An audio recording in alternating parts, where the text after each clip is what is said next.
All right, everybody, welcome back to the Always Chillin podcast. Skinny D and the Sandman here at the barbershop again, as usual. Another beautiful Sunday. Today we got a hookup from one of our friends over at Ezekiel's Wheel 420 Apparel. Ezekiel Wheel's higher intelligence clothing line. Dude's name's Sean. He's really cool. He hooked us up with these t-shirts. They're really... I like it, man. Yeah, First tie-dye shirt ever, bro. Yeah, they have super cool designs. The tie-dye looks great. It fits good. I put it on, and my wife was like, "Wow, that's a good fit." I am a t-shirt guy. Yeah. So check him out at Ezekiel's Wheel 420 Apparel on Instagram, at Malik Live 77 on Instagram. He's on Facebook, EasyWheel420apparel.com, and yeah, so check him out. What's up, man? How you doing? Chilling, man.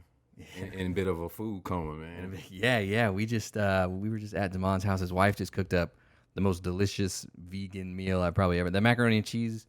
You could feed it to me, and I wouldn't have known it was vegan. Wouldn't have known, man. I tell a lot of people that. The macaroni and cheese was great. He wouldn't touch the ribs. But, another show. That's another show, y'all. But we had these vegan ribs. They were delicious as well. It was really good. We rolled over here together. Yes, sir. We actually do break bread together. This is real. Yeah, we hang out. Today we kind of want to talk about Tim Tebow. Damon's a little worried about how some people are going to feel about it, but I think it'll be okay. I don't think we need to be worried about talking about anything here. That's my man. Yeah. I mean, a lot of people are upset, but regardless of all the hoopla, as a player, Florida, that was my guy, man. I mean, ultimate winner. I mean, the guy played running back, quarterback, played some tight end, successfully, man. The guy won. I think we had a debate about if he won the Heisman twice, but no, he didn't. He didn't. He did not. He almost did and probably should have. Yeah. But yeah, that's my man. I'm happy for him. A lot of people are not expecting a lot for him, but I think y'all gonna be surprised, man. You don't think maybe he's been out too long? You don't think? I don't know. I mean, obviously, I've never played in the NFL, but it's probably pretty. And even being out for a year is probably hard to go back. He's been out for a while. I mean, Michael Vick. I mean, Gronkowski. I mean, he was only out a year, maybe 2, 3. Yeah, Super Bowl champ. So I think, once you train your body and you become a professional, I think it's still in you. It's not something that you just lose overnight, and he looks like he's still very well in shape. I mean, the kid looked like a tree trunk. So yeah, I at tight end, versus quarterback. Yeah, I mean, throwing passes and catching passes, it's a little different. Yeah. Didn't the Jets try him at tight end? I think they did. They did. I don't think that amounted to a whole lot, but I mean, Urban Meyer, he's a smarter guy than I am. Right. When there's the connection, I mean, whether he gets on the field or not, you want that guy in your locker room, man. I mean, he will. Some of them speeches are corny, but some people react to that. I think just the presence in the locker room. Yeah. More or less. Yeah, I think I've read some stuff that people think that's mostly what they were looking for is that locker room leadership. That winning attitude. Mm-hmm. Yeah, I'm happy for my man, though. Yeah, it's cool. I mean, I guess the controversy comes in when you compare him to Kaepernick, I guess is what I'm understanding. I mean, I'm not following it super closely, but from my understanding, people are upset that Tebow is playing football again and Kaepernick's not. Yeah, and I get it. I get it. I'm a black man. I would love to see Cap back, man. I'm probably his number one fan, but I think when he had the tryout, what was that, a couple years ago? I think I don't think Cap had any intention in coming back. You don't think so? No, I think he knew. I'm not. Why would he? I mean, the guy has a way bigger mission now than the NFL will ever be. What I mean? We will talk about Colin Kaepernick one day like we do Malcolm X, Martin Luther King. That's where I place him now. He's bigger than any sports league in on this earth right now. So I think he knew he wasn't coming back. And more power to him. I got his back, whatever he does. But yeah. There's really no comparison, man. You can't. I mean, he's been out of the league how long now? I don't know, a long time. Long time. Yeah, you ain't coming back playing quarterback in the NFL, regardless of the situation. Not quarterback. Yeah, I figured we'd talk about Kaepernick a little bit so people understand that. I mean, you can like Tim Tebow and Yeah. like Colin Kaepernick at the same time? It doesn't have to be a. Man, I'm a sports fan. Like I said, I mean, I don't get into these guys' personal lives. Mm-hmm. You know what I mean? I'm a sports fan. I like what he does on the field. I don't really give a shit about what he does off the field. Right, It's not for me to judge what this guy does on or off the field. You know what I mean? I'm purely a sports fan. Yeah. Purely. Yeah. Who's your basketball team? My basketball team, man. I'm a Nuggets man, man. Really? Yeah, man. I roll with my Nuggets, man. And being from Nebraska, well, we didn't have the Timberwolves yet. Right. Yeah, usually you go with the closest team. You know, Alex English back in the day, Fat Levette. Man, I mean, I can go on and on about. And I always liked the uniforms. I always thought the Nuggets had just the sweetest uniforms, man. Yeah, that's my squad, man. I love the Nugs, man. Of course, the Bulls back in the '90s. I mean, right. You're a big LeBron fan too, right? Yeah. Yeah. LBJ, that's my guy, man. He's getting a bad rap right now too, but is he for what? Just and I don't know where I stand with it because I don't really care about that bullshit. But a lot of people are, just shut up and play basketball. Oh, well, nah. Yeah, I don't. You.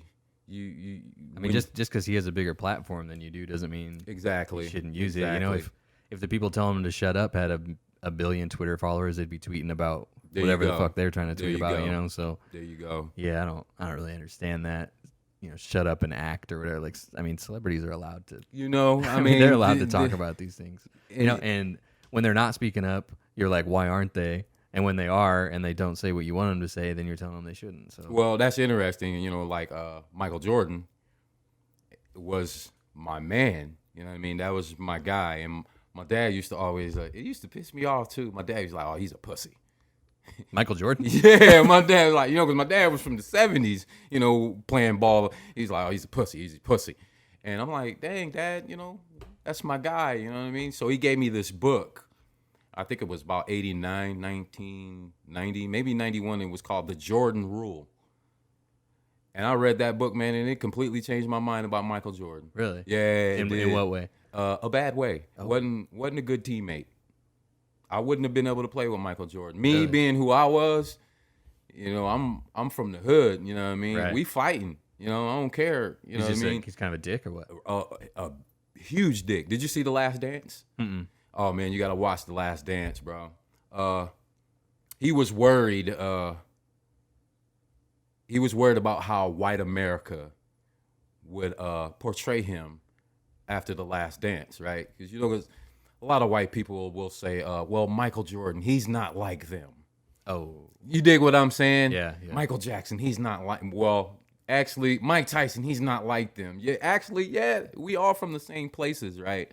So watching The Last Dance, even, man, it made my mouth drop a little bit. Really? I'm like, this dude was a devil dog, man. Damn. Not a good person at all. Really? Not a good teammate at all, man. I've never even... I don't know. I've never been that interested in it. I'm not that interested in basketball. Who's your guy? I can probably say it. Kobe. Oh, in basketball? Yeah. I don't even have a guy. No? Honestly, I don't even. If I had to pick a guy, it'd probably be Michael Jordan. Michael Jordan? I mean, he's, widely considered the greatest. I mean, I don't know. I don't even know enough about basketball to debate whether Michael Jordan is good or not. I've just never. I don't know. I've just never been into it. I hate that GOAT term, the GOAT. The GOAT. I hate that gets passed around, because me as an ex-athlete, I played basketball night, day, whenever. I would sneak out of the house to go play basketball, not go mess with girls. I would sneak. My dad pulled up on the court, saw what I was doing, and left me alone. So like 2 a.m. Yeah, man, I couldn't sleep. I'd sneak out, throw my ball out, and he would roll around the corner and see me shooting J's, man, would leave me alone, So that's how into ball I was as a youngster. So I remember, guys like Kareem Abdul-Jabbar, Magic Johnson, John Stockton, I go back to that era where Kareem Abdul-Jabbar is the number one scorer in NBA league history right now. Yeah. Nobody's even close to him. Obviously, Michael Jordan's never going to pass him. I don't even think LeBron will pass him, even at the rate he's going right now. and putting the ball in the basket is the most important statistical category in the game of basketball, right? Yeah, that's fair. Well, Yeah. Kareem Abdul-Jabbar is the #1 scorer in league history with nobody being close to him at all. So wouldn't he be the GOAT? Yeah, that would be a fair. I think that'd be a fair mean- definition of it, man. Like, does being the GOAT, does that consider some intangible things? Like, Well, okay, I'm glad you asked that. Junior high, I don't think he lost a game. High school, I think maybe lost 2 games. I think he might have went undefeated in high school. College, only loses 2 games in college. I think national champ all through college. Rookie year, gets drafted to the Milwaukee Bucks in 1972. Championship, rookie year. Gets traded to the Lakers, probably the stupidest trade in NBA history, but gets traded to the Lakers and wins 5 more. yeah, basketball is really one of those sports where one guy can really Changed the game. make a huge difference. Yeah. Well, too. let's go to the sheriff, Peyton Manning, Yeah. the infamous. You remember when he did that play action and fucking fooled everybody in the world? Is the slowest 4-yard run of all time. Took him 20 seconds to run it 4 yards into the end zone. That's my guy. That man. was hilarious. That's my guy. But when he had the neck injury, and I used to hate when coaches used to say, "There's no I in team." Sometimes there is, and that year Peyton Manning broke his neck. It proved that sometimes there's an I in team. They didn't win a game that year, so sometimes you got to spell it with an I. Right. Yeah. Yeah. Peyton Manning is really. I think if we're gonna talk football goats, I do think Tom Brady is probably. I mean, I don't necessarily. No more argument. Yeah, I don't necessarily enjoy him. I don't necessarily enjoy the Patriots. I do like him playing on the Buccaneers a lot, but that's mostly because Levante David. I think he's one of the best linebackers. I mean, ever. they had 2 or 3 Huskers on that team, they didn't had, they? Yeah, they had David and Sue at least. David Sue, and there was another, I think a rookie kid that was on. Yeah, there. I think so. But Tampa Bay's always been known for drafting Huskers. Yeah. For some, and the Falcons for some reason. Mm-hmm. Who's your NFL team? I don't really have one of those either. If I have to pick one, I pick the Bengals just because when I was a kid, like my mom and dad liked the Packers, and I'm like thinking about, well, what do I like? And I go, I like Tigers, and that's a Tiger. So beefing. I'm a Bengals fan, I guess, because when you're a kid, it's just like, I want to like football, but I don't necessarily want to like what you like. I don't want to like what my dad likes. Yeah, right. I mean, we both do like Husker football a lot, but that's it for me, man. Yeah, football wise, man. Yeah. I mean, I like my Broncos, but football. Yeah, the NFL I like to watch just because I don't really give a shit what happens when I ain't got nothing else to do. Yeah, like when I watch Nebraska games, like something cool can happen, but I can be very upset about it. Like if I'm watching an NFL game, like I don't care what happens. I want the most ridiculous. I might switch teams at halftime. I want like the most ridiculous, obscure, weird thing to happen. But yeah, it's pretty much sports wise. I mean, Husker football is pretty much what I care about the most, which I mean that ain't weird around here, but that's like I said a couple podcasts ago, me and my dad go to every single home game ever. Hell yeah. So it's like it's like part of life at this point. It's not even a Husker game and a hot runza. Yeah. We get runzas every time. It's the Nebraska thing, y'all. We get a big old Mountain Dew every time. Hell yeah. Yeah. And we go to every single home game, so it's just like for me, it's even more about memories. You remember your first game? Who was your first game? I don't remember what my first game was, but I do remember we used to be in the like lower levels where you'd come out of those little tunnels, So I do remember like being in the little tunnel and then just not being able to see because it was bright out, and then coming through and bro. All opens up and you're like, whoa, whoa, I'm in here, man. Yeah, like whoa, the smell, the looks. I'm like, it's like everything changed. Even though you're outside, it's like you went inside something, man. Yeah. When you're in the tunnel, you can just hear like the general like roar. Yeah, and it's a little subdued. Y'all gotta forgive us. We both Nebraska boys, man. Yeah, it's a thing, man. And I tell people all the time, what I mean, that sea of red, it's real, man. Yeah, and it's cool. And everybody's friends. Nobody, even people that are there for the other team, they're like, you're homies with them. You're homies with them the whole time they're there. We're known for that. We're sharing your popcorn and shit with them. Yeah, we're actually known for that. I know a lot of people say we got the best fans, but I actually think we do. I remember me and my dad went to. It was the year Colorado won the championship in '92. Cordell Stewart, Eric Bieniemy, who's a assistant coach for the Chiefs now, and a guy by the name of Michael Westbrook, and they had a white cat on defense, man. He was a fucking beast, man. I can't remember his name. They were national champs that year. Kicked our asses, and me and my dad, he got tickets to that game, and we went to the game in Boulder, bro. They were throwing frozen oranges. Yeah, I've heard I'm a that. kid, man. I'm like, damn. And they were taking license plates, so you had to ride 7-8 hours back home without plates, man. No Just shit. people getting pulled over everywhere. Yeah, that was. Yeah, I've heard that about Colorado fans. That was a real specifically. fight, man. It was a real fight when we played Colorado, man. That everybody talks about the Oklahoma rivalry, man. That Colorado rivalry. The Oklahoma games those did used to be my favorite. I'm super excited to be playing them again yeah. this year and next year. This year, I think they might whip Yeah, our ass. yeah. But I don't know, bro. I don't know. What's this? Scott Frost, what, fourth year Fourth now? year, I think. Yeah. I don't know. Hey, I think that'd be pretty cool. I think ESPN has Oklahoma ranked as their like preseason #1. So there's a scenario where Nebraska wins their first two setup. games. There's They the go to setup. Oklahoma. Maybe Oklahoma's arguably the #1 team in the country. Maybe Scott Frost upsets them at home. Maybe Adrian Martinez is getting talked about for the Heisman again. That's all. I mean, none of that's gonna happen. I don't know. I got hope, bro. I do. I do too. But I got hope. I've been hurt too many times. I've been hurt too many times. So I'm gonna set my expectations low this year because, dude, every single year I get sucked into we win 2 games or whatever. We go 2-7, and then in the off season I'm like, oh, but this one's gonna be better. It's gonna be different because of this, and I read all the hype and I read. I mean, of course, they're two different individuals, Tom Osborne and Scott Frost. But do you think it's the coaching styles, the differences, or do you think it's just we got different kinds of kids today? I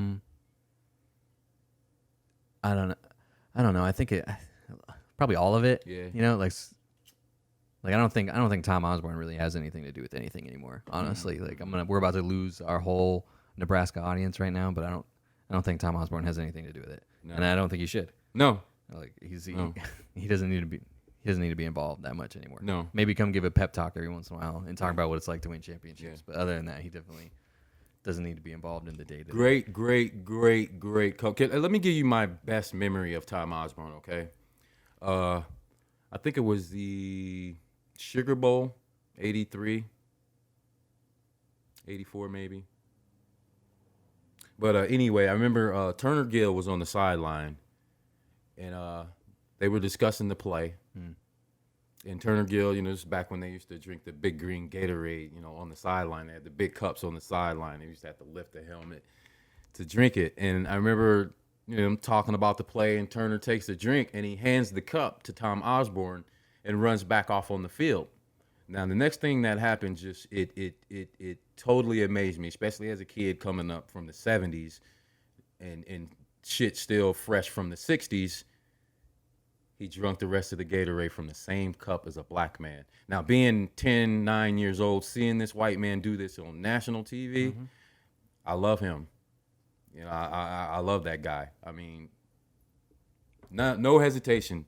Drunk right off the same cup as this little black kid. You know what I mean? I was like, wow, that's an amazing guy. Yeah, that's cool, man. I've never had obviously I've never had the frame of reference to have a moment like that. But you know what I mean? Like, as a white dude in my 30s right now, like I never would have even thought about that as a big moment. I never it would never. It was for me. Yeah, never would have crossed my mind. And I even think we lost that game. I think it was LSU, but that always stuck in my mind for probably 30 plus years. That always stuck in my mind about Tom Osborne. Yeah, it's cool. Tom Osborne, he's a great dude, obviously, but I don't think he has anything to do with the program a whole lot right now. And Scott Frost, I think there does seem to be like kind of something that's not jiving between whatever Scott Frost is doing and what the kids want. What these kids are expecting. Yeah. Because I mean the transfer rate is high everywhere, but the transfer rate around here is crazy. No, nobody would leave here. We had guys trying to get here. Yeah, I mean a lot of that is probably because we're not winning any fucking games anymore. We're not sending anybody to the NFL anymore. Well, that's another thing. What I think. I mean, I think a lot of kids, they don't want to go to the Nebraskas, to the Michigans, to the Ohio States. They can go to Appalachian State and get some clock and still get drafted. Yeah, You that's, know what I that's mean? true. I don't think kids want to go to Alabama anymore. You know, they want to go to Alabama State so they can get some clock and possibly get drafted. You know what I mean? So I think it's a little bit of that too. I don't think Yeah. they don't want to go to the Texases anymore. I mean, they want to go shine and maybe create a whole different atmosphere. So, I mean, look what Lamar Jackson did with Louisville. Yeah, that's true. That's a basketball school. That's the equivalent of us being that's basketball country, man. Yeah. Yeah. What do you think about college football just in general as an institution? It's just pretty fucked up, right? It is. Like, It is. It is. It is. I don't like it. I think they definitely exploit the especially the sports aspect of it. Yeah. I mean, if you're 18 years old and you look up in the stands and you see, I mean, we got what 110,000 in our stadium. Yeah, something like that. Say you see 10,000 people with your number jersey on at what 60 70 bucks, a 60 pop. bucks at least. Yeah. At least get a kid that. Yeah. You know, that's a nice chunk of change for a Yeah, well, that's why Nebraska stopped doing that. They only putting the do numbers on the jerseys. Yeah, they right, just right, do. Right, so right. this year they'll only have 21 jerseys. It's Right. whatever year. The it year is. it is. Yeah. Right. Yeah, at least let the kid get his jersey sales. Yeah. I mean, we all know what you guys make on Saturday. I mean even people from are getting- Thursday to Saturday. People are getting rich. I mean, not even just UNL, like private individuals. individuals are getting rich every Sunday. every Sunday. Off I these mean, kids that are you don't have to structure it like an NFL deal by no means, no, but absolutely you not, know, but pay him something. pay them something. I mean, because what is the odds of getting into the NFL? Like 1 in 60 or something? Yeah, not like that much, especially probably longer than that. especially around here. Yeah. Right. Get a kid something. Yeah. Like people are like, oh, well, they get free school. Isn't that like not really? Well, and again, I kind of know, you know, I'm in the know about what a full ride scholarship consists. It's fucking slavery, man. You're not allowed to work. You're not allowed to do this. You're not allowed to do. I had one guy that told me, you know, he gave up his meals and even moved off campus, but it was still like, you know, fend for yourself. You know what I mean? You're here to, you know, to benefit this university more than us benefiting you. You were getting recruited for basketball, weren't you? Yeah, I was, man. What was that like? What's It being was- recruited like? It was very nerve-wracking. I remember that. It wasn't fun at first. I remember having to change phone numbers. I remember people creeping, you know what I mean, staring, just, you know, I'm like, because, you know, I was an underclassman, you know, so back then they couldn't come up to you and say, "Hey, Demond, I'm from such and such university." To watch So, you from yeah, the shadows. It was real creepy shit, man. It was. Now we got, you know, they got the FaceTime and all that, but back then, man, it was real creepy, man. But then I started to understand, you know, what this could do for me. But you know, by that time I was 16 years old, man. And I had a murder charge on my head, so. This is how this is how fucked up these institutions are. I had a son in high school, and you know we tried to keep that under wraps for as long as possible, you know, so I could at least get out of Lincoln. You know what I mean? That was the plan. I remember that was the plan. At least try to keep that under wraps so I can get gone. But you know I got in some trouble and got charged with murder. Everybody dropped me. The D1s, D2s, no D3s. I don't think I got any D3s, but everybody dropped me, bro. So I kind of just lost my desire to play. And that play murder ball. charge amounted to nothing, right? It amounted to nothing. Yeah, Ended up getting found. I went all the way to the preliminary hearing and got found not guilty. And the crazy thing about it is earlier that day, see, I had transferred to a different high school because I played basketball. You know, my dad was trying to get me, you know, in the limelight, you know, so I transferred. It was an all-white high school. I was the only black kid on the team. Shortest kid on the team. I was the same height I am now. I think we had the tallest team in the state or the nation or something like that. You were the shortest kid I on was the the team, but shortest one also on the the only team. black kid on the team. Yeah, bro. Yeah, and our team colors were blue and silver, and I wore red wristbands and red. You know, I was coming from Lincoln High. You know what I mean? So I looked like a real gang member out there. You know? But yeah, man, I came from my high school. It was actually we had a pep rally, so you know I kind of snuck off and went to pick up my homies at the different high school, Lincoln High here, which was considered the black school. You know, for lunch, kind of just rolling around and found ourselves somewhere where we shouldn't have been, man. And long story short, we didn't actually get into it at that moment. I was driving a 72 Chevelle, 3 on the tree. Some of y'all probably don't know what that is, but I remember I popped it out of gear, you know, and it would start. So I just got away. We got out of there. These dudes had bats, chains, and shit. I didn't want them fucking up my car. It was my first car for my dad. It was that one, you know what I mean? Oh, man, they had the tachometer in there. Oh, man, that's another show.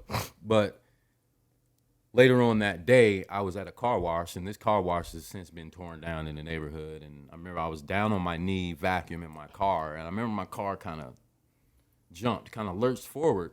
I'm like, damn, you know, I didn't hit the clutch or anything. So I look up, and it's these guys. They caught me by myself, man. So I'm like, fuck, I wouldn't have time to run anyway. So you know, like my dad used to say, you never met a fight you didn't like. So I'm a fight. So the guy put his little brother on me. I mollywopped him. I'm like, I don't know what y'all thought, you know what I mean? So I'm looking at these dudes like, all these dudes are older than me. These are grown fucking men, you know what I mean? I'm 17. I'm noticing like none of these dudes are from here, you know what I mean? I don't recognize any of these faces. So again, long story short, I remember this. It was the Atlanta Braves and the Pittsburgh Pirates in the World Series. Don't ask me why, but I remember I fell asleep watching the World Series. And my sister wakes me up, and there's a gal that was there earlier that day and tells me, Ron has been shot. I'm like, who the fuck is Ron? You know what I mean? I'm like, who the fuck is Ron? She said, they think you did it, and they're looking for you. I hung up on her. I'm like, What the fuck? What the fuck is she talking about? So something tells me, you know, grab your Walkman. You know, I had a Walkman back then, and I ran. Well, again, long story short, man, I ended up turning myself in, and the reason they suspected me was because the only name they knew was my name. Well, the real story was earlier that that guy's older brother got into a hit and run. There was a pregnant woman in the car. Her husband and his friends ran out of the house. He pulled a gun on them and ran. So they hunted the guy down later on that night. And instead of getting the brother that was involved in the hit and run, they got the brother that I got into a fight with earlier that day. Oh, shit. Yeah, bro. So they was like, it was Damon. I'm like, wow, man. So I'm in the detention center, man, which is juvenile detention center for over a year and probably 3 months, charged with murder at 16 years old. Damn. So they held you for that long, and then at the end of it, we went all the way to they just let you go. And preliminary hearing, you know, and preliminary hearing is where they present their evidence. They say, well, we got it on camera that Damon ran across. Well, you know, there was no evidence because I wasn't involved. So they found me not guilty, and let me go on that. But I had already been on house arrest for some other shit, you know what I mean? So it was a real bad time. So yeah, all my college shit, man, it just went down the drain, man. Shit. Yeah, that's how willing they were to use me. Yeah, well, I mean, why did you have to feel like you had to keep having a kid secret, you know? Like as soon as they feel like you're not good for the image or whatever. Yeah, that was the thing, man. Yeah. That was the thing. My high school coach actually told me that. May he rest in peace. I won't say his name, but you know, it wasn't like he was, you know, trying to encourage me to do anything bad. You know, he was actually trying to get me out of here. You know what I mean? It was fucked up. That now that I think about it, and you just brought a perspective for me. It was fucked up that I had to keep my son secret. Yeah, like, you know, why, man? I had my son at basketball practice. Well, I mean, what kind of culture does that kind of perpetuate? You know, like encouraging young black men to not be involved with their children because exactly. If they're involved with their children, then they'll lose their scholarships and shit. You know, so yeah. like everybody dropped me, bro, and so I went to the streets, man. Yeah, it's like shit's fucked up, man. It's real fucked up. It's like a machine that's like just designed for you to not do anything that they don't think you should be doing. Exactly. You know? Well, shit, I've been a felon since I was 16. Yeah, and it's something that you didn't have to do. You know what I mean? Yeah. I don't let it bother me anymore because of course I'm on top of the world now with my life now. Mm-hmm. You know, I'll never resort to anything like that again. But yeah, and it still goes on today. Yeah, I mean, when you talk about it, it's like you got put in a position where your only option was shit that you shouldn't have been doing. You know, like exactly. Create the environment, and then I thrive in it, and you lock me up for it. Yeah. You know what I mean, you guys gave us the underworld because we couldn't operate in public. We couldn't bring our ideas to you because you would steal them and copyright them as your own. So we had to thrive in the underworld. So I felt that's where I gotta go. I'm a fucking felon at 16, so it ain't like I can, you know what I mean? So to the underworld I went, man, and like I said, I thrived at it, man. I had a good time too. I won't lie. I mean, as many as bad times, there were some good times. Yeah. Anyway, is this me or is there more people that are whacked out on drugs down here downtown? Bro. Like in the middle of the day during the week? What do you think? We actually just found out. Have you heard of the tent cities around here? What? No, I mean, only Jana talked about it a little bit earlier. I was just 3 years old the other day when I found out. Well, apparently there's several tent cities around here. Shit. And where the fuck are they? I've never seen them. I don't know. Never seen them in like San Diego and LA and stuff. Like there was 10 cities. And but you see them. You see them. You know what I mean? You knew they were yeah. Like homeless. We were downtown and like in downtown San Diego, and like it's called like Gas Lamp District. And there's this homeless lady just screaming the whole time. She sees us coming. The second she sees us coming, she starts screaming, "I hate white people!" And just over and over, "I hate white people!" And she could see us, like we were in her eyesight for probably like 10 minutes, so she could see us when we were like 5 minutes away. And then we walked past her, and she the whole time just over and over and over, "I hate white people! I hate white people!" So like, we're like, "Sorry, I don't know. I don't know what to, I don't know why." Yeah, there's tent cities and shit out there, but you can see them like Skid Row and shit. Like that ain't. Oh that ain't yeah, no joke. Yeah, it's like it's no joke, man. Yeah. I tell everybody the first time I wanted to throw my shoes away, man. Yeah, like it's or crazy. Hollywood. I was like, this ain't what you think. Ain't no fucking famous people here. I'm like, Hollywood. They don't live here. Hollywood, my ass. I was kind of disappointed. Like, it's dirty here. Yeah, Hollywood ain't all it's made out to be. For not sure. all But yeah, it's made out to there's be. homeless people Everywhere. I'm thinking I'm gonna see Robert De Niro or something walk down the street, man. I'm like, they don't live here. Yeah, and I like to like when homeless people would ask me for money, I like to like buy them food, you know. Yeah. So, yeah. but a lot of them would be like, they'd be like, "Hey, you got some change?" I'm like, "No, but I'll buy you some wings over I'll here." get you some grub. And they'll be like, "Fuck you." Yeah, fuck Like, you. "Oh, okay." We tried to give a pizza to a guy one night, man, and he cussed us out. So Yeah, they're like, "I don't want your food." Yeah, Like, so what the other fuck? guy was like, "I'll take it." I was like, "Here you go, bro." And we actually had to, downtown Lincoln. We had to park around the block, so we had to come back by him. And here he is with 2 fucking slices of pizza after cussing me out. I'm like, "Oh, you motherfucker!" But I left him alone. I'm like, I saw what that is. Or the fuckers. Like me and my wife, we ride our bikes a lot downtown. And my wife, she kept like whistling like a bird. Like she kept saying, "Hey, Robin, Robin, Robin, Robin." I'm like, Jenna's crazy as hell. So I'm like, "What are you doing?" Right? And there was this lady sitting on the bench, right in front of Starbucks, right? And she kind of looked, and she looked at Jenna. I'm like, "Okay, what's going on there?" She's like, "That lady's from my hometown, and her name's Robin, and she's not homeless." I said, What? "No shit." So she yelled again, "Robin," and she looked. I was like, "Oh, they're down here and don't have to be, man." Yeah. I've heard a lot of probably those the people at like at the Walmart and stuff on Right. North 27. Follow them home. I See feel, what they I drive. feel like a lot of them probably make more money than I do. How you feel about the guys with the military signs? I don't know. Would that guess. be allowed to happen? I mean, I know America does not do enough for our guys coming back home. Yeah, I mean, dudes are homeless all the time. Like Really? the homeless vets thing, that's a real problem. Really? Real problem for sure. Man. For sure. I don't know if everybody that has that shit on their sign is legit or not. Right. But yeah, homeless veterans, that's a real. Because stolen valor That's a is real a thing. issue. Well, again, because the VA is like getting them on opioids. Like I call the VA, tell them my back hurts. They're like, They wanna dope you up. What kind of painkillers you want? And I'm like, I don't. I want to see a chiropractor or something. But the first question is like, what kind of it's way easy to get painkillers. It's hard to get like a chiropractor appointment. That's crazy, man, and that's happening from the elementary school level all the way to the military. Yeah, so they get you on opioids, and then you get hooked on them, and then you lose everything, and then you're homeless. And That's crazy. That really boils my blood, man. That really our servicemen coming back like that, man. These guys should have houses, cars, everything waiting on them. Yeah, I mean, everything I don't know about that. I got a free master's degree. Well, out of it. That shit was you know pretty what, cool, and man, I need to salute you on that, man. I was thinking about that the other day, and I was like, damn, that's some player ass shit the way he did that.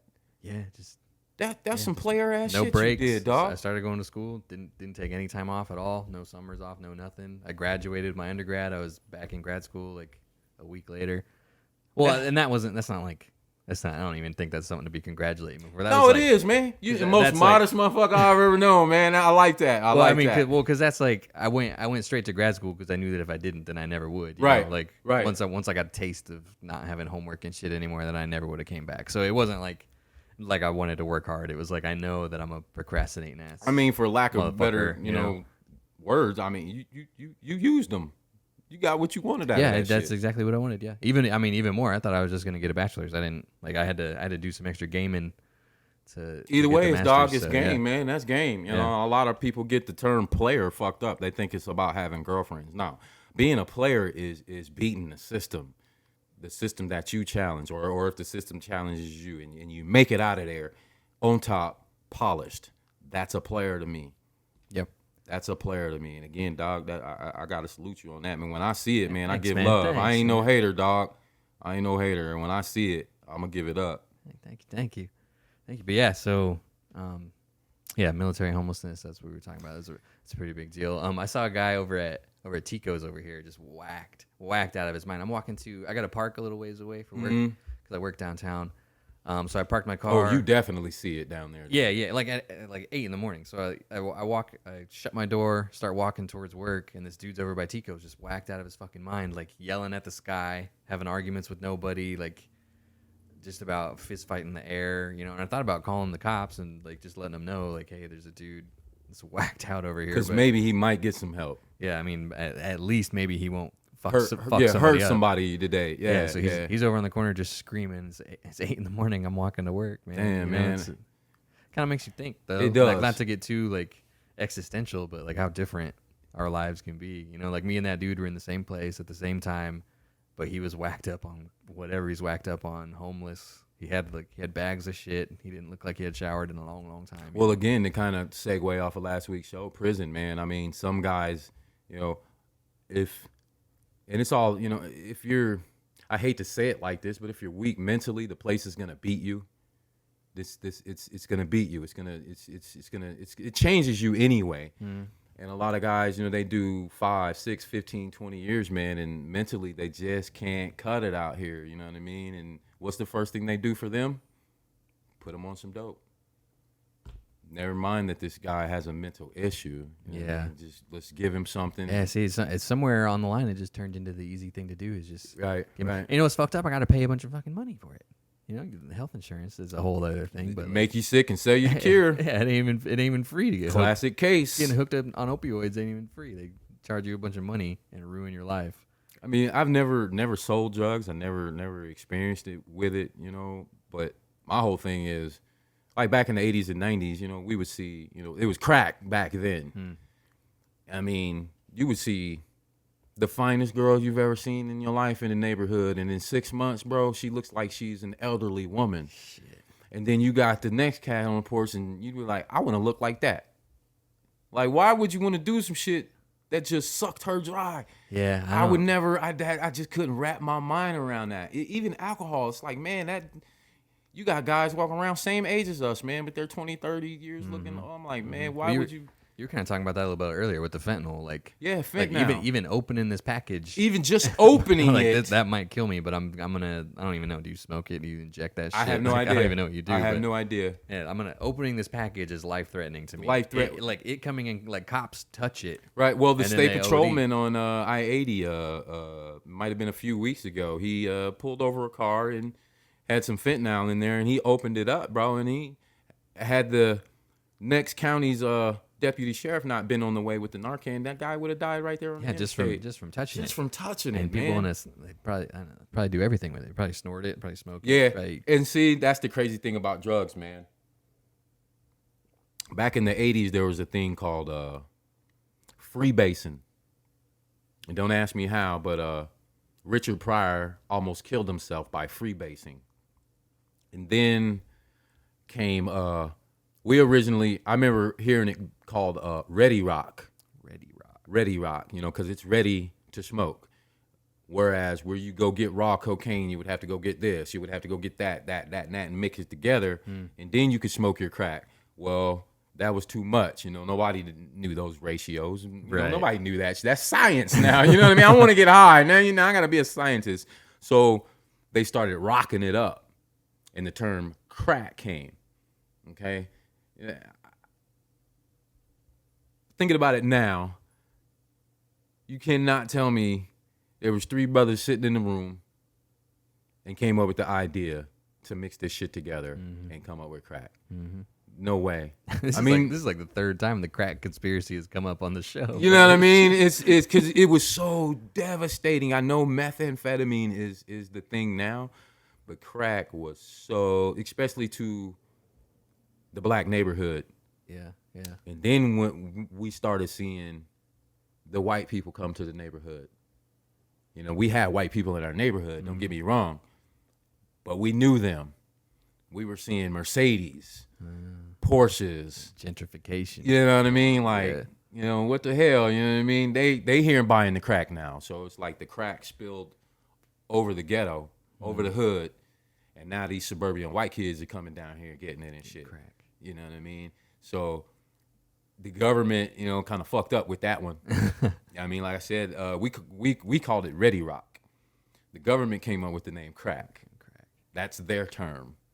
And That shit's fucking crazy. if you read Freeway Ricky Ross's book, he'll tell you that the government came up with the term crack, not us. Yeah.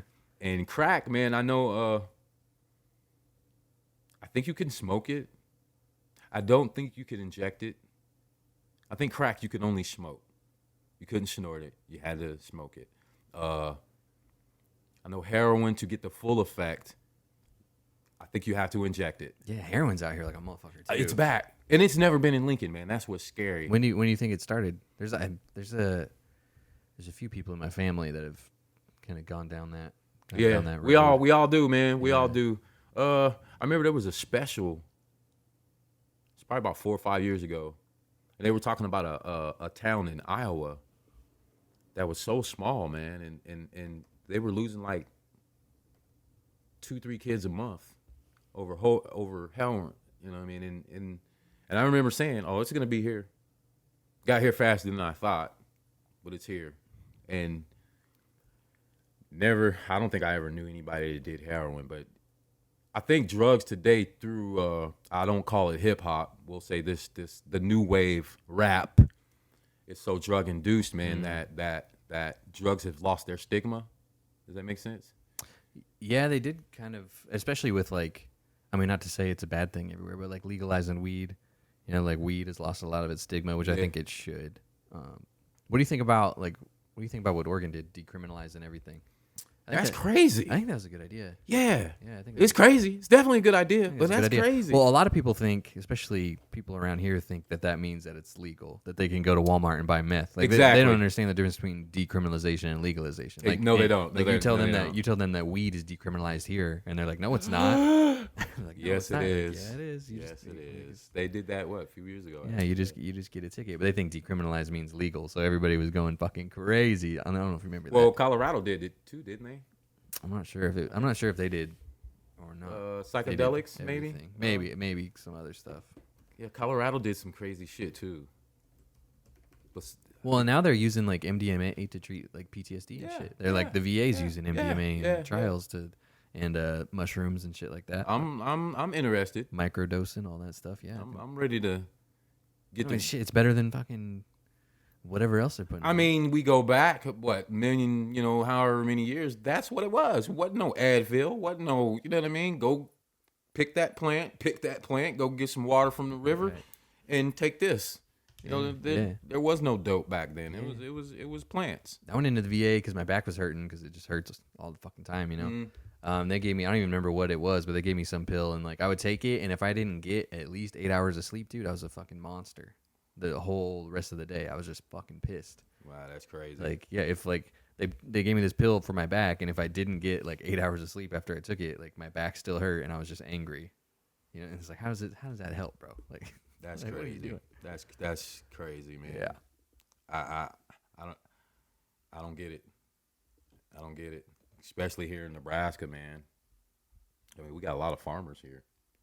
I mean, probably some of the best farmers in the nation. Yeah, I'd say so. You legalize hemp and still nothing. Yeah, well, that hemp stuff. It was like, have you looked into that? Like back in the day, how hemp became illegal. And all that shit. It was like there was one guy that owned like every single paper production company, right? And he's the one that lobbied to have hemp criminalized. What was his name? Because I'll look it up real quick. Because if people were growing hemp, then all of his because he was just chopping trees down and making paper out of trees. Right. But hemp grows like 9 times. Right. It grows like incredibly fast, and the paper's stronger, so it's better. He had to be a major player to call that move, and it's still in effect. Yeah.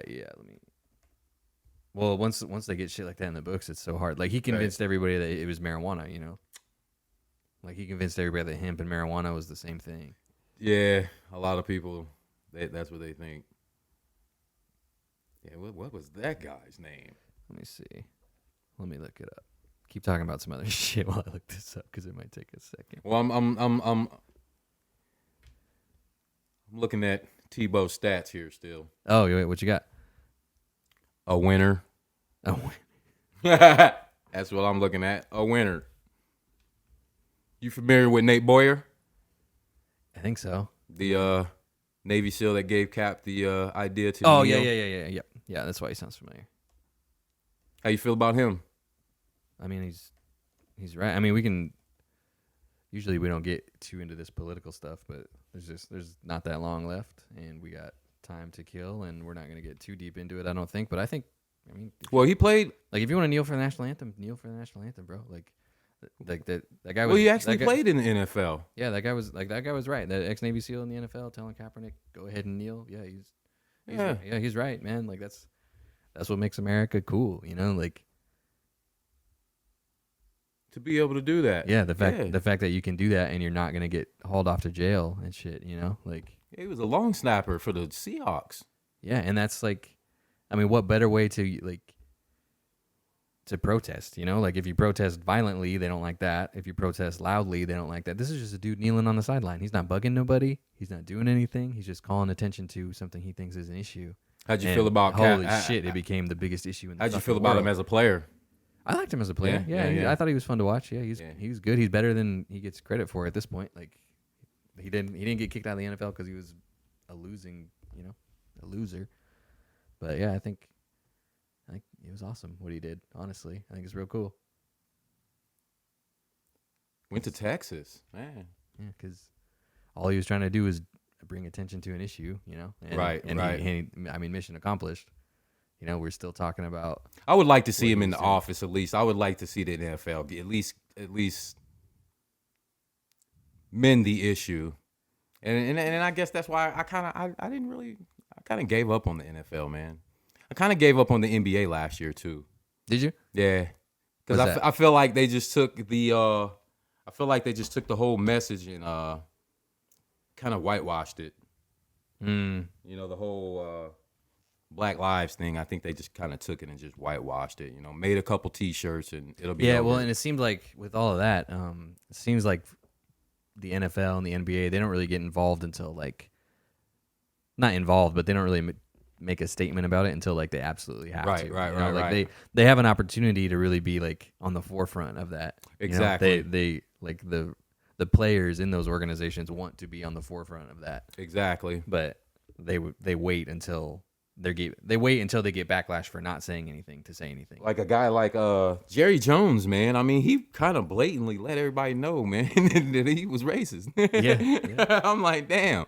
Yeah, and nobody Nobody was surprised, I guess. Nobody said anything. Nobody said nothing. Yeah, and then they have that stupid unity kneel in the middle of the field or whatever. That's the whitewash moment that I didn't like. I'm like, y'all ain't doing this shit because y'all care, man. What did that do? Run a segment about it, you know? Run a segment talking about what they want you to talk about. Yeah, I kind of kneel in the middle of the field and have a moment of silence for 8 minutes. Yeah, I was really upset with the NFL on that. Yeah, they didn't handle that very well, but I don't know what they were scared of, you know? They were scared of backlash from their redneck fan base. Yep. Yep. Like there was that like Nike supported Kaepernick, and everybody's like, Lifetime contract. yeah, and everybody's like, I'm never buying Nike again. Like Nike, They gives a don't fuck. need it. Like Nike fucking cares. They don't need you. They just sold 10 more pairs of shoes because they did because this. of that. Like they don't care that you're not gonna buy the one pair of Nikes They don't care that you buy every 6 years. I don't think a lot of people even understand who that guy is, man. He's probably one of the biggest hippies on Oregon's campus back then. He's all for it. He doesn't give a damn. Like burning their Cap jerseys and Right, stuff. right, They right. don't give a fuck. Nike don't give a fuck. That's gonna be worth money in a minute. Yeah. I actually bought 3 of them. I got 3 of the got Cap, 3 Cap jerseys? the Black Lives, the jerseys. Yeah. I bought 3 of them because I know, like I said, one day we're gonna be talking about this dude in the likes of Martin Luther King and Malcolm X. Yeah. It's gonna be way bigger than football. It's gonna be way bigger than anything that anybody can ever imagine. He's gonna be in the history books. What was that like for you? I guess from your perspective as a black dude watching people get pissed at Colin Kaepernick for kneeling during the national anthem. It hurt, man. If I've never been in touch with my emotions, this really did it to me. I don't know if it's my age, but it really hurt. It hurt because I'm the guy that thinks, I like to think things are getting better. Yeah, things are getting better, but it didn't. I saw a lot, man, through the protests. I got out there. Yeah, I was out there. I mean, I'm not a millennial hater. right. Are you a millennial? Or are you in that cutoff line? I think I'm a millennial. Yeah. I think I'm a millennial. Well, you're proof, bro. I mean, what I saw out there with those millennials, I'll call them Gen. What are we? I'm a Gen Xer. What are they calling them? Gen Y. Gen Z. I think Gen I think Z. millennials the same as Gen Y. Okay. Well, the only difference is between my generation and that generation. We came to fuck shit up too. You know what I mean? We coming to burn this shit down too. We coming, no justice, no peace. But we didn't have the information. Right. We were just there to fuck shit up. You know what I mean? Like the Rodney King thing, the OG thing. I was in the streets. I remember that shit vividly, man. It happened here. It happened. It reached all. That's when we found out Lincoln Police Department had helicopters that night. The Rodney King shit. So going through all of that and then coming to this as a grown man, I was like, damn, we ain't took a step, not one. You know what I mean? As a whole, we ain't took not one step forward, man. So seeing that, it just like, damn, getting out there on the protest. And I should know this kid's name, man. And if he ever hears the show, man, please reach out to us. Young Sudanese kid here in Lincoln has his own media outlet. Oh, cool. Right, real neat kid, Right on, man. man. Real smart kid. I'm like, damn. So it made me get out there. Yeah. I'm like, so let's go out there, Jenna. So we get out there, man. And I saw hundreds of kids, in groups getting together, and all had their phones out. And by the push of a button here, and there, I saw 1,000 more kids come, man. Damn. I said, holy shit. They had their bullhorns. It's real easy to get organized. Yeah, they had their information, man. They had their documents. They knew which neighborhood had the bad reputations in Lincoln, man. They came locked and loaded, man. And I loved it. I was like, yeah.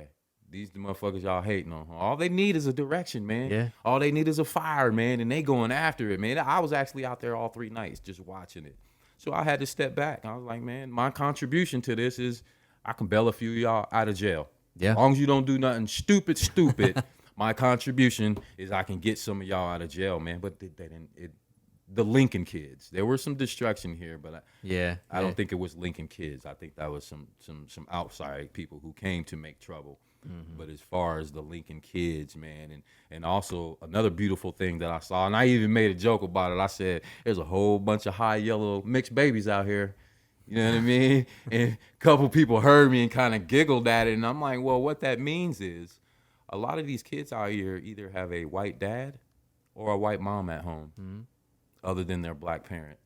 Yeah. So I'm like, okay, for those white parents to allow their mixed kids to come out here, maybe we are trying to take some steps. Yeah, and I mean, around here at least, those protests it didn't feel as much like a white versus black thing. It didn't at all. As like a right versus wrong thing. Well, like this shit is clearly wrong. And yeah. One group I saw was all white kids. Yeah, like it was. I was like, holy shit. I don't know about everywhere. I'm sure some places it got kind of dicey, but I mean here, like it never felt like a race issue. No, it was like this is fucked up and it needs to stop. It felt more like people holding their elected officials accountable for things, And being from Lincoln, I mean, again, we'll talk about Husker football. I mean, yeah, we'll probably that that really mends a lot of differences here in our great state. I mean, I know it's a game, but you can have a couple from western Nebraska, small town, and you can have a couple from Omaha, Nebraska, sitting together in the stands, and they just made friends, bro. Yeah. I mean, that really bridges our gaps here. But I haven't, growing up here, really blatant racism like that. I've never experienced it. But leaving Nebraska, there have been certain states I've been to where I was like, holy shit, this is what my grandma and my parents had to go through. Like, damn, like, I have no desire to go down south as a black man, and I know I probably should work on that, but seeing, everything that's going on today, man, it's just not a place for me, as a black man that I would want to visit. And there's still some pretty backwards good old boys places down there still, yeah. man. Just the good old boy. It's real. A whole lot of hazard counties down there. Yeah. Fuck, that shit's crazy. Yeah, I've never, I mean, I guess that's what white privilege is or whatever, but, everywhere I go, people hold doors open for me and shit. Everywhere I go, people say, what's up? Nobody's, visibly uncomfortable just because, I don't even know what it's like. You can probably tell when somebody's... Oh, yeah. I feel like, being black, God gave us an extra sense to be able to, I can walk in a room and I can almost point them out, just by the look, the body language. The body language really, really tells a lot, man. You don't even have to say anything to me. I can tell. One thing that really, really, really bugs me, and I love sports, don't get me wrong. I'll talk to you all day about sports, but they always want to talk about sports. Nothing else.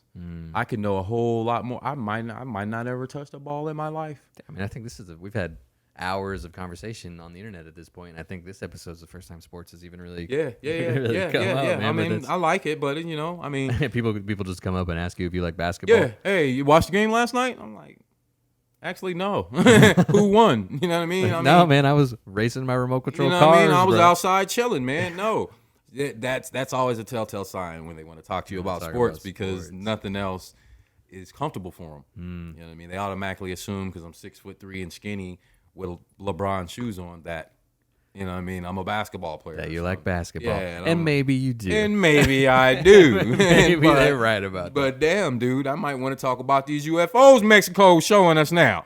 Yeah, I'm going to have to watch those. I haven't seen any of those. Check it out, man. Check it out. We're going to have a part 2 of that. Yeah, well, we got our cool little green men shirts now. Yeah. Shout out to Ezekiel's Wheel again. Shout out to Sean over there. Very cool dude. That's an hour. I think we'll just call it here. We don't really have enough time to get into anything else. But like us anywhere you can like us. Follow us anywhere you can follow us. Best thing you can do for us is tell your friends. They trust you.